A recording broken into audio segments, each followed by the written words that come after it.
Simon Pegg says new Star Wars films are missing George Lucas's imagination. If I would have pegged anyone to say this, it would not have been Simon. Okay, so he appeared in Force Awakens as Unkar Plutt. I thought that was pretty smooth. And he's known for slamming the prequels pretty hard, especially The Phantom Menace. He's quoted saying it jumped up firework display of a toy advert. But he seems to have a new theory that Star Wars needs George Lucas. In a quote, he says, "I must admit, watching the last Star Wars film, meaning The Last Jedi, the overriding feeling I got when I came out of it was, I miss George Lucas." Pegg confessed on the Adam Buxton podcast, "For all the complaining that I'd done about him in the prequels, there was something amazing about his imagination." Do you think that's a kind way to slam Rian Johnson? Because he didn't complain about The Force Awakens. So is this just a clever way for him to say that the Rian Johnson movie was awful? Well, if you think about it, we heard him being very vocal about The Force Awakens, as you mentioned, because his buddy J.J. Abrams directed that, gave him the role of Unkar Plutt, as I mentioned just a couple of seconds ago. Very much excited about the vision that his friend had with that movie. And I wasn't able to pull it up, but I think he was quoted a few times talking about how he liked like the grid or something of Rogue One. That might be inaccurate, but I'm pretty sure he's been quoted about that movie. But he was very silent and tight-lipped about The Last Jedi when it first came out. Everyone was kind of wondering what he would think because he is such a fanboy that has been integrated. He's like a Greg Grunberg, you know? Yeah, like his fandom is referenced in so many different ways. I mean, the movie Paul, for example, which was a comedy movie with Seth Rogen and the other actor that's Shaun of the Dead kind of thing. No, Nick Frost. But I mean, like he's him and Kevin Smith, are some of the the most biggest Star Wars nerds and celebrity history kind of thing. So yeah, like I remember with The Force Awakens, like they were talking like Abrams would actually kind of pick Simon's brain a little bit on what he thought on something, so he was actually kind of like. An advisor, or kind of like in some ways, like he kind of gave some direction and creative, contribution to The Force Awakens. Kind of like an advisor or something. Yeah. Cool. Well, so I think about this though, but he was known. I know him most. He ridiculed. Well, no. First, I'll say I most know his Star Wars fandom because he tried to do the Star Wars parody where he dressed up as C-3PO. But he also was like very critical of the Jar Jar character in the prequels. He talked a lot about how he didn't like Jar Jar at all. And when Ahmed Best came out with that video a couple of months ago, or that photos talking about how he suffered depression and suicidal thoughts, I mean, Pegg came out and apologized. He's like, oh, I was part of that person's struggles, and I feel terrible about that.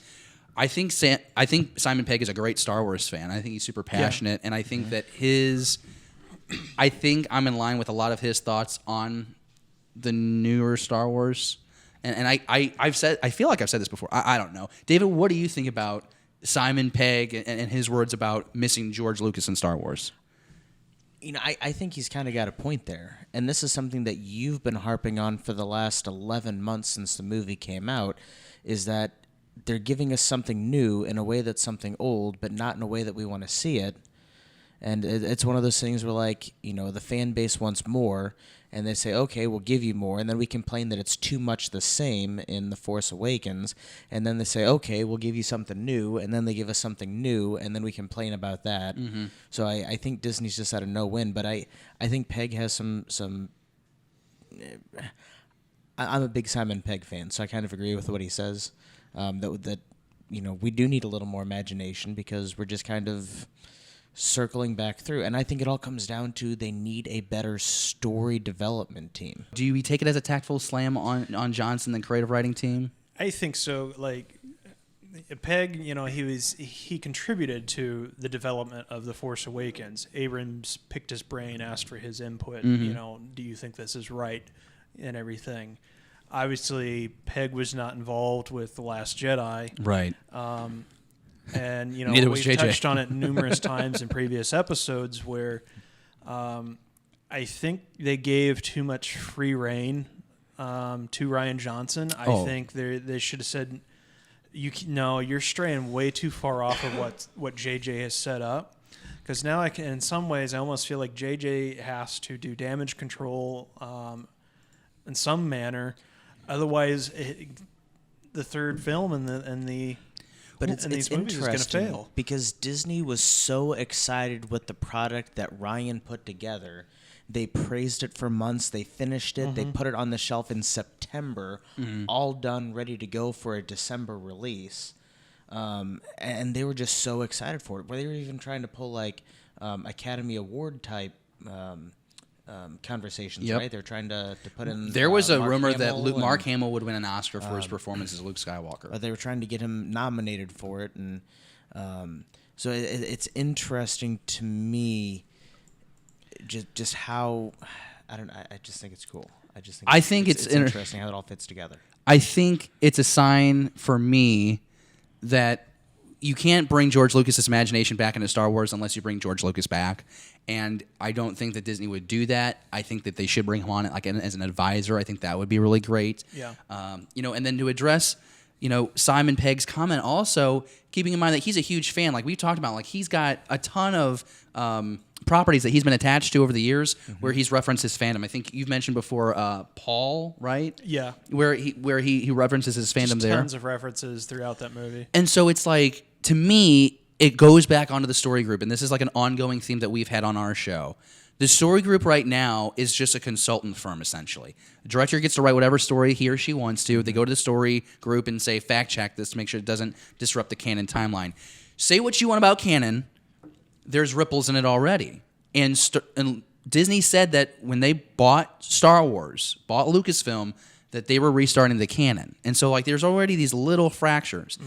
And I'm not going to agree with this, but there are some people that say that Luke Skywalker in The Last Jedi ruins canon, ruins canonical Luke. I'm not getting in that conversation.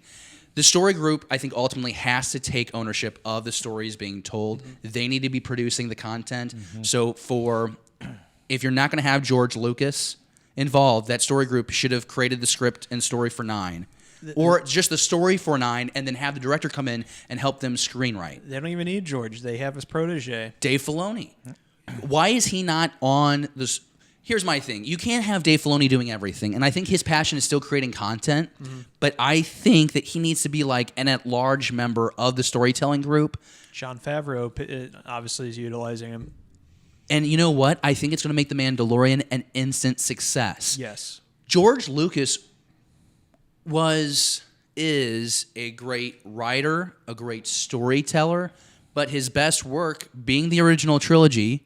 I think there's great themes and events that happen in the prequels, but the original trilogy was all about collaboration, and he did his best work collaborating with other directors. He did the first one, then he brings in Irvin Kershner for the second one, and then the third one gets its own director. And so I just feel like you could bring George back because you have these mechanisms in place to collaborate with him. But maybe we're wrong. Maybe we're right. Let us know what you think down in the comments below.